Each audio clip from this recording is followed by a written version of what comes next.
What up, dude bros? I'm Frank. This is a review of the Jet Blaster Zeus 2, a Longshot replacement shell. To be clear, this is a modder kit. This is not a complete blaster. You have to put the Longshot internals into this blaster, sacrificing the Longshot itself. So into more details on the product. So really, why would you go and buy this? Since it doesn't directly make your blaster shoot further, and it's not a blaster by itself, it's just a shell, why? The answer, you can think of it sort of as a platform on which to build further, like, intense modifications. The Longshot is a fantastic blaster. If you're a competitive Nerf modder and you like the spring blasters, the Longshot's a great platform to build on. It has a massive plunger system, a cool looking shell, and it's also pretty comfortable. But if you want pump action to go a little faster and you want a bunch of tactical rails, the bodywork starts to get kind of labor intensive to turn a Longshot into that. That's where this shell comes into play. Right out of the box, it includes the pump kit, and it goes on really smoothly, so you can just immediately get into pump action. The internals I have in this blaster right now are not modified, just so I can more fairly compare it to the Longshot. Anyways, kind of pointing out the externals, it does have a flash hider up here. It's not an in-strike flash hider, of course. Up top is a big, giant rail. This is not an in-strike tactical rail, it's more of a Picatinny or Weaver rail. And it also has one on the right side and one on the left side. Even if you don't use the rails, and you definitely won't use all of the rail unless you have like your thermal, your normal scope, and your magnifier, and you have all these accessories. Rails look freaking sweet, even if they're empty, so, you know,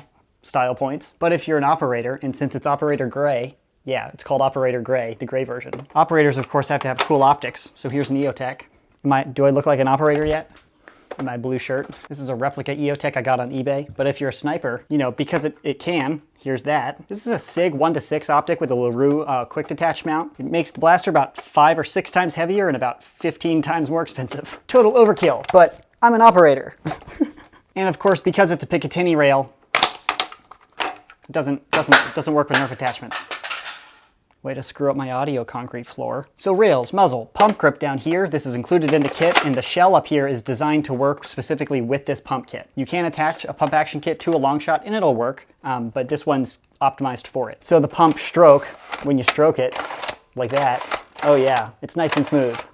Since I just have the factory spring in here, it's no big deal, but when you're cranking it up to a massive spring, this factor plays a larger role, so the smoothness is actually important. Down to the mag well, the magazine release is a little different than the standard Longshot. It's more of an AK-style ambi release. So to pull that out, you can just use your thumb like that and draw it out. It works pretty well. And when you have magazines with that little bump on the side, like the 18-round stick mag, the magazine release happens to bump right into it, so that's when you kind of have to apply a weird force to get that mag out. Mags without it, though, it works like flawlessly. Back to the grip. The grip angle is different than a standard Longshot. It feels a little thicker, beefier. It reminds me of other in-strike Nerf blasters, but slightly larger and just beefier, more comfortable. I personally like the Longshot grip, but it is thinner. So, you know, if that's more your style, I'm not gonna say one's better or worse, but it's different and beefy. Beefy.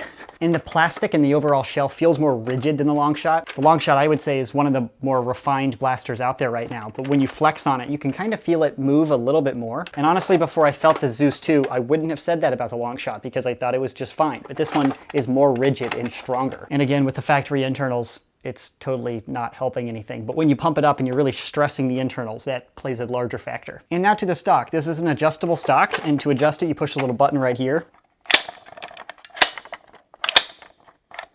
And if you push it in its last position, you can totally just pull the stock off.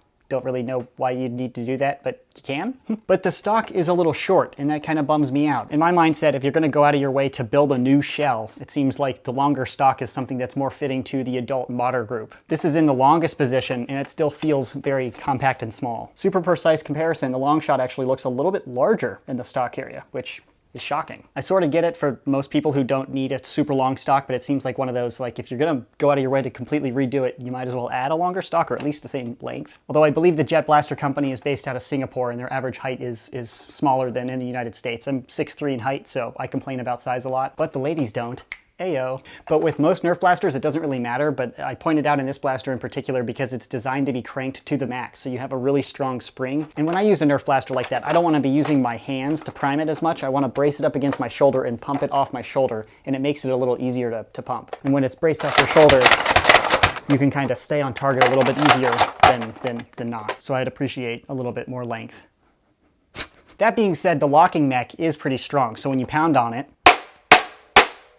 it doesn't collapse. Yeah, and I realize most of the time when you're nerfing, you're not walking around going like this, you're shooting at people, but it comes into play when you're priming it off your shoulder like I mentioned, and if you're using the normal Longshot, you're gonna have a bad time. Especially with this area all up in here, when that collapses, it's gonna crush your hand, which I've done many times, and it sucks. This type of product is way beyond the normal person point of diminishing returns, and by that I mean dollar per dollar. It's not a functional mod, so if you buy this, it's not like you're gonna be able to defeat other Nerfers better. But I'm not trying to bash the product, so going over the pros of the product, it's really solid, and I think it's well built as far as the gray part of the frame goes. Extra rails, super cool, even if you don't add anything to them. I just think they look cool, like empty, because tactics. And I also like the magazine release. It's easy to use and fast. There's absolutely nothing wrong with the Longshot magazine release. I can use it just as easily, but the Zeus 2 is just cool. Because operators gotta go ambi, just in case they switch to lefty. Why? Why switch to lefty? Because tactics. Cons, I'd personally like to see a longer stock when the product is guided specifically to the hardcore modders who are typically adults or older, full-sized humans. Another con, the mag release can be finicky with magazines with that little bulge like I mentioned. It's not like a huge deal and you can get used to it, but it's not perfect. And another little gripe, I'm getting super picky and I'm aware of that, but that's my job. To review and point out every little detail. But this pump action grip is attached right here with a long bolt and a nut.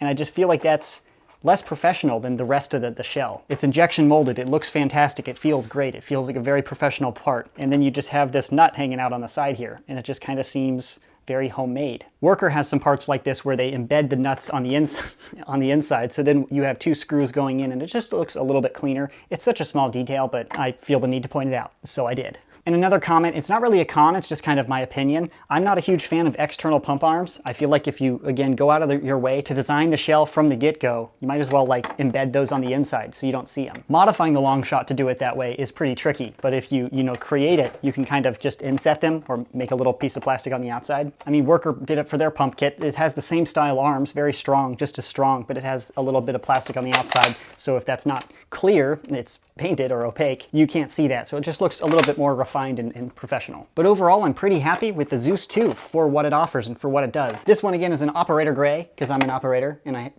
if it's an option, I have to be an operator. But they also have a tan one, if that's your thing. Yepers, so that's my review of the Zeus 2. I'll put a purchase link in the description box below if you're interested in purchasing one. That's it. Thanks so much for watching, and as always, stay tactical.